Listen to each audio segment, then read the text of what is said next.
It was back in 2017. I was working at Uber, and one of my colleagues at the time explained something called Bitcoin mining, which was strange to me, and I thought it was a little bit crazy. But at Uber, we were facing pretty unique problems because of the high growth. Challenges that were opportunities, really. One was Uber was in several countries at the time and had to pay out drivers in several countries, and we're running into the challenges of how do you do that on a cross-border basis. And the second moment for me was we were interviewing some of our drivers. I was based in London at the time, and we were asking them how they were spending their earnings, and a lot of them were remitting money back to different parts of the Middle East and Africa. And one in particular really resonated to me because he was giving a bag of cash to someone that he had randomly met, and that person promised to get the money back home to his family minus 20%. And this is not that long ago. This is 2017. And so it was just really an aha moment for me when I had been looking into kind of this colleague who was mentioning Bitcoin mining, this decentralized technology, what it could potentially do for opening up access, and thinking about these remittance problems. And I thought there had to be a better way. So I kind of, quote unquote, went down the rabbit hole and really started to get intrigued about, particularly, and it's the area I'm still passionate about, how crypto rails can improve financial inclusion, help with cross-border commerce, help with remittances and these sorts of things. And that's kind of how I went down the journey. A little bit later, I ended up joining Coinbase, which is one of the well-known crypto companies in the space.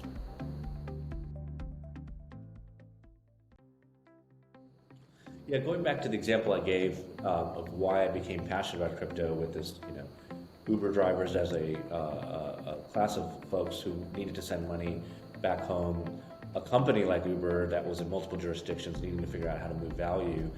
I think one of the best potential use cases of crypto is really how borderless it is, and how it ideally should enable exchanging value with really just a mobile phone, and that opens up all sorts of possibilities. Anyone with a mobile phone now who previously, pick a country where it's not as developed, didn't have access to the local bank, can open up their phone and send Bitcoin to someone else, or maybe a US dollar denominated stablecoin to someone else. And you can just think about the potential that creates for billions of people who didn't have access to the financial system now having it. That's what I think is revolutionary. Now, has it lived up to that full promise yet? No, and I think that's where there's work to be done, but that potential, I think, is still inspiring to me.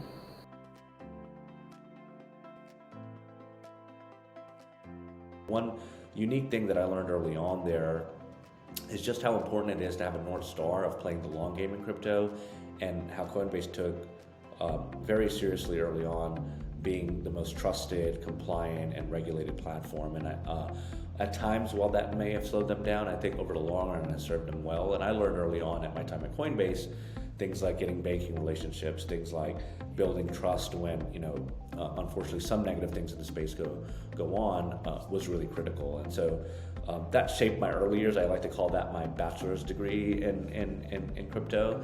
And I would call kind of my experience at Stripe my, so to speak, master's in crypto. And when I went to Stripe, there was actually a ban on supporting crypto companies. It was really passed on from some of the banking relationships. It wasn't that Stripe was anti-crypto itself, but it was passed on by financial partners. And so I really made it a mission to start evangelizing more. And there were already people within Stripe who were open to it, but I think every sort of, for lack of a better word, Web 2 company or company that's not crypto native goes through this and say, what is this new technology? What does it mean for my company? What does it mean for my users?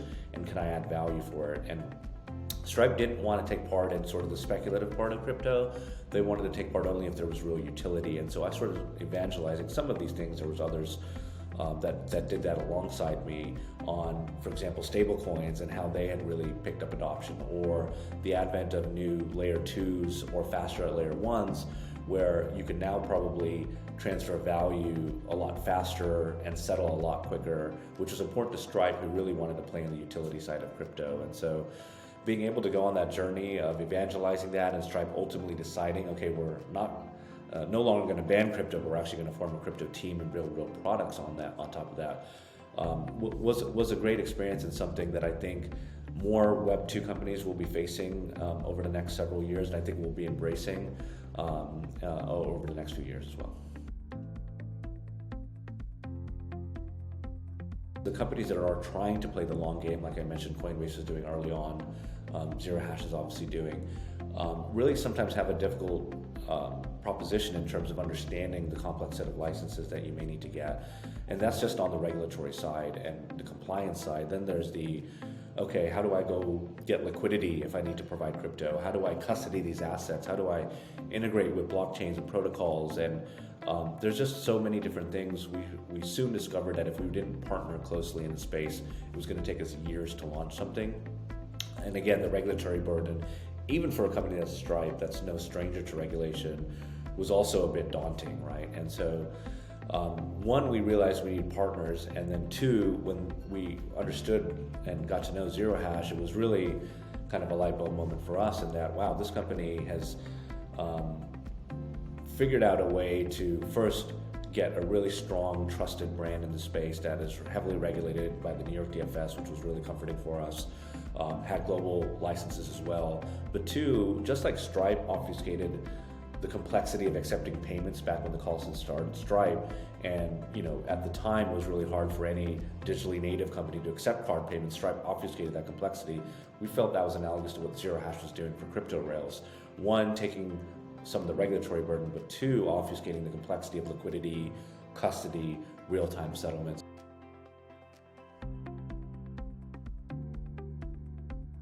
I think just mirroring that Stripe journey and looking at that process that we took, again, you have to believe that more companies, probably starting in the financial services realm, but I think beyond that, as I was mentioning earlier, with companies now dabbling with NFTs, will soon all want to have a crypto or Web3 strategy, and there'll be ebbs and flows to that, right now with some of the negative things that have happened in the space post FTX, maybe companies are a little more tepid, but it's like a pendulum swinging, and we've seen this for a few cycles now. And with the promise, when you go back to what we talked about, the promise of the technology that's borderless, that it can improve financial inclusion, I do strongly believe that more and more companies are going to go down this path. And when they do, they're going to find that Zero Hash is one of the most trusted platforms in the space that's figured out a lot of the complexity and how to obfuscate that complexity.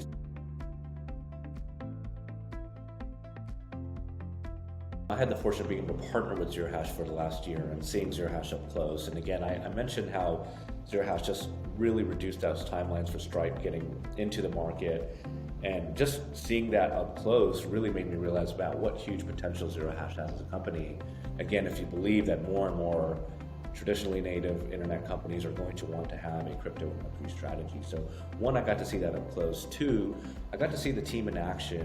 One, being a very trusted platform and delivering on that promise of helping Stripe. But two, just a really strong team that motivated me by working with them. And one of the reasons Stripe originally chose Zero Hash was, one, they were trusted, and two, they did reduce complexity, but three, they were still nimble and they still had that spirit of we haven't won yet.